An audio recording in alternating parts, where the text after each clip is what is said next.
Last of Us Part 2, playing with EA and snapping some Pokemon. Let's talk.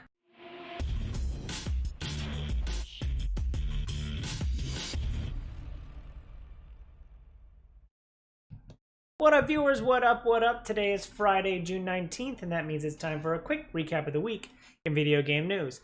Like I said, we're starting this week off with, well, let's start where the week is ending. Today, Last of Us Part 2 has come out. It is finally here. It had been delayed.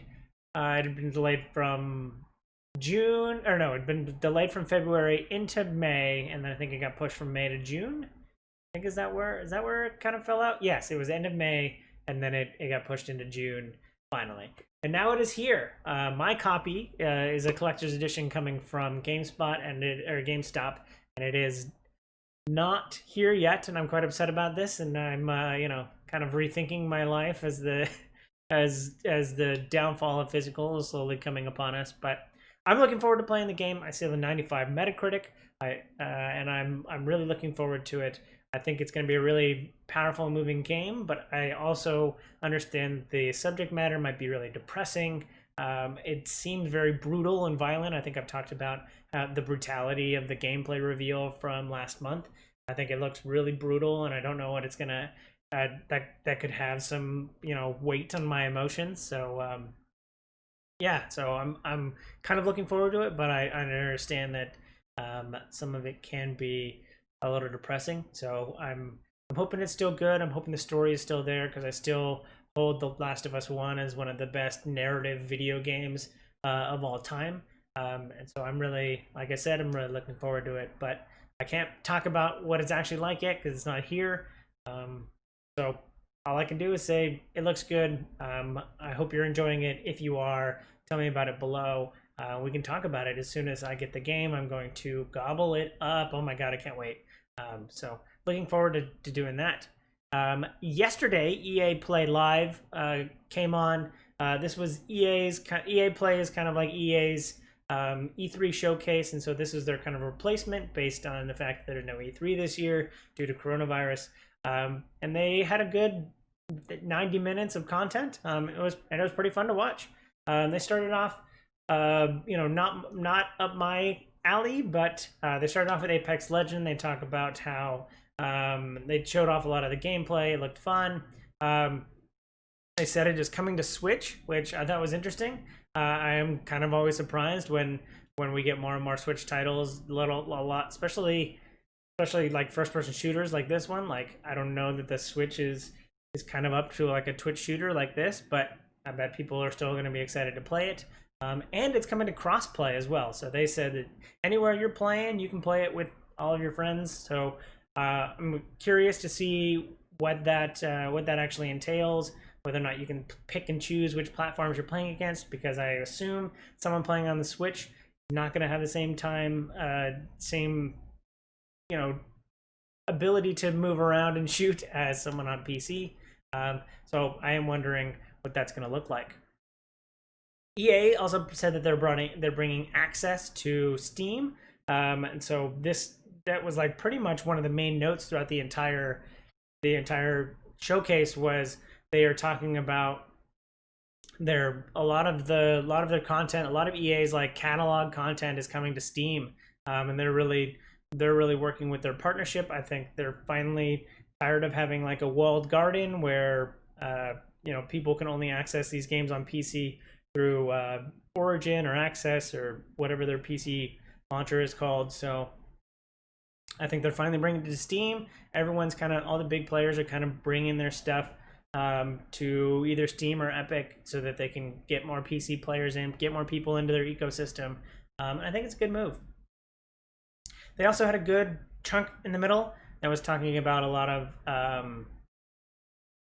indie developers. The first one I really wanted to hear from was the developer Hazelight. These are the people behind A Way Out, which I really enjoyed playing. I love the game. The next game from them is called It Takes Two.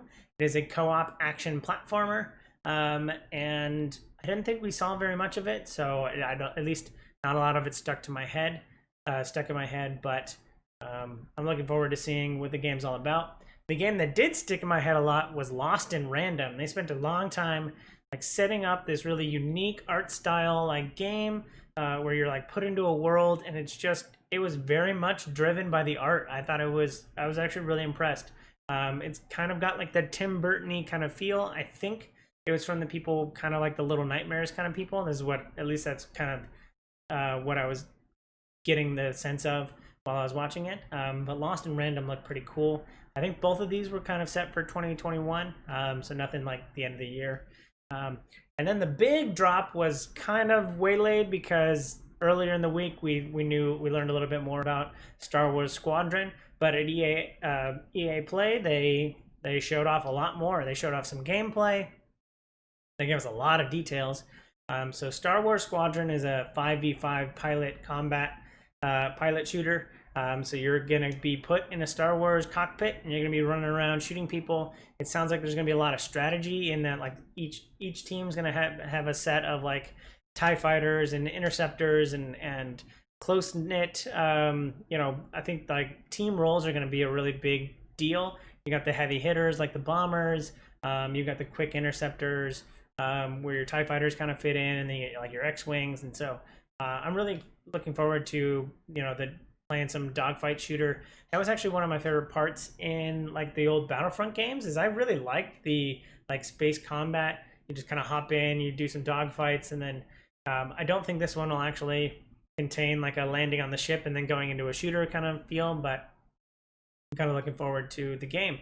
They also said there's a single player campaign, and they described that a little bit more in detail, where you're gonna start the campaign and you're gonna design a Imperial pilot as well as a Rebel pilot, and then you're gonna play through the story, kind of hopping around between the Rebel and Imperial pilot.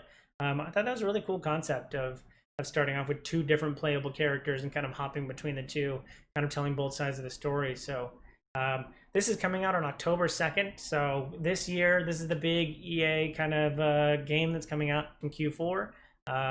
So I'm looking forward to it. I think I love Star Wars, obviously, and I'm looking forward to playing this kind of cockpit shooter. Kind of harkens back to the old, Rogue Squadron kind of games that I'm not too familiar with, but I know that that's going to give a lot of people what they want. So looking forward to that. Nintendo had a small direct this week talking about Pokemon, and they were talking about the DLC for Pokemon Sword and Shield. And then the big news coming out of that was they were leading up to it. They were promising we've got a brand new Pokemon game. Just you wait, we got a brand new one. And they were right. This one hit us right in the nostalgia. They've got Pokemon Snap coming. I don't think they gave a date. I don't think it's coming out this year. But oh my God, can you imagine the Twitterverse was just all about Pokemon Snap. I think a lot of people got high on nostalgia with this. The game, looking it up, the game came out 2000-ish, so it's 20 years old. I'm kind of in a mixed bag about it. Like, I don't think the Pokemon Snap games were all that good. But I think a lot of people are really nostalgic for just kind of roaming around and taking pictures of Pokemon. And so, if that's going to make it, then good on them. I think a lot of people are really excited for it. I had mixed feelings about it. So, but if you're nostalgic about it, tell me about it in the comments below. Try and convince me that I should be more nostalgic for Pokemon Snap, because right now I'm kind of wishy-washy on it. We gotta slow it down for a second. We got a little bit of a hard news this week. One of the most anticipated games of the year, Cyberpunk, has been pushed from September 17th to November 19th. CD Projekt Red, they put out a note saying that we want to make the game as good as possible, and so they kind of said we're going to focus in those 2 months that we asked for. We're going to focus on bug fixing, and I'm kind of okay with it. I think it's still going to come out in a window where I'm going to buy it. Not that there is a window where I wouldn't buy it, but it's still kind of coming out in a competitive window. I'm excited I am so excited for Cyberpunk. I'm like buying any game that has to do with like the Cyberpunk universe just so I can like play it as much as I can. So I'm really excited about Cyberpunk, but they are focusing on bug fixes, and I think that's the one thing that could make for a very bad user experience for this very anticipated game, is if like there's a bug right at the gate, like it's really going to affect people. So taking 2 months to kind of scrub it for bugs, people have waited long enough. They can wait another 8 weeks. So gotta give it to them. They're trying to fix it. So give them the time to fix it, and you're gonna get a great game for it. So hard to hear that we have to wait another 2 months. So from with all the COVID stuff, that's like 12 years from now. But when we finally get it, I bet we're gonna get a good product. So looking forward to that. Lots of news happened last weekend, and so since I put these out on Fridays, I didn't really have enough time to talk about, I wasn't able to talk about all the PC gaming shows and the Guerrilla Collective that came out on Saturday last weekend. But the Guerrilla Collective was awesome. They talked about, it was a bunch of PC games. They were really talking about, what I wanted to hear about. The one I was really looking forward to was Baldur's Gate 3, and we got to see a little bit more gameplay. I'm really excited for Baldur's Gate 3. They also talked about the System Shock remake. They talked about Vampire the Masquerade Bloodlines 2. Again, another game that I'm excited about. So there was there was a ton of indie games, like any conceivable indie game you could think of. They were talking about it. So there was a bunch of stuff that happened last week. Let me know if I missed anything, but those were kind of the big highlights for me last weekend. The king of all leaks, Amazon has leaked potentially the PS5 price point.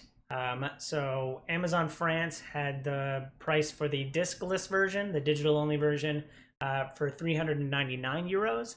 And then they had the disc version for 499 euros. So that if it's not an exact match and it's a translation into the dollar, it's going to be about 450 and 550 is what people are kind of speculating at right now. So there's your price point for next gen. Is it 450? There was also a couple articles this week talking about like it'll never be over $500 and they're not that dumb. I think I thought it was reasonable. If it was 450 and 550, I think you're still you're showing that you're adding more tech, and so I think people would pay the extra $50 for all the great things that they're going to get on a next gen console. And I think 450 is right around that point where people go, oh, that's good. 499 or 449 is that price point where you think, okay, it's not a $500 purchase. It's not half of $1,000 for a console. 450 doesn't really feel that much different from 400 maybe. Just trying to get my head around that.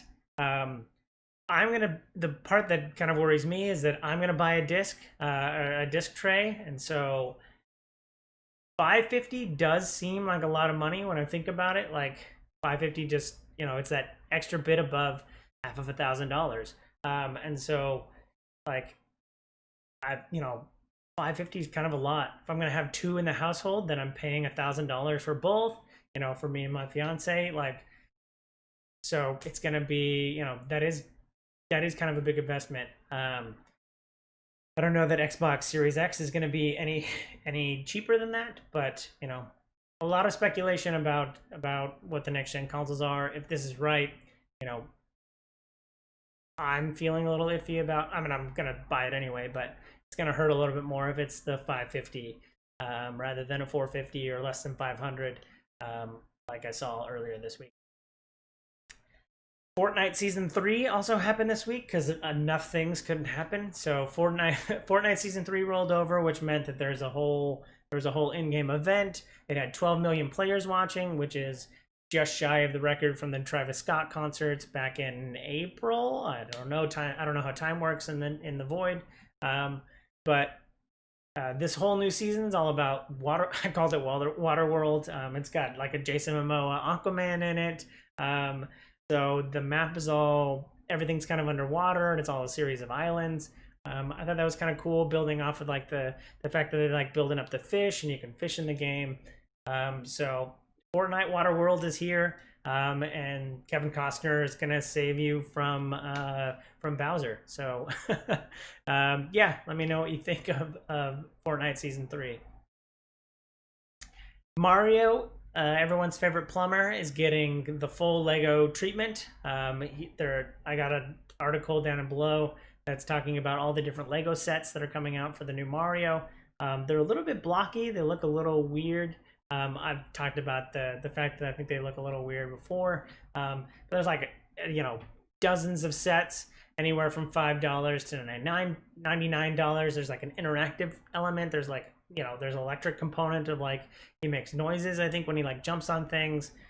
So the Lego Mario set is coming out, and let me know if you're gonna. I feel like I gotta get one of them at least, just like because I feel like this is kind of a moment where it's like, oh, Mario is in Legos, like two things I never thought would kind of meet up. But I'm more excited for like the Goose Game Legos or the Breath of the Wild Legos that I was talking about a couple weeks ago. So, but the whole Mario set is here, and let me know which one you think caught your eye. Cool.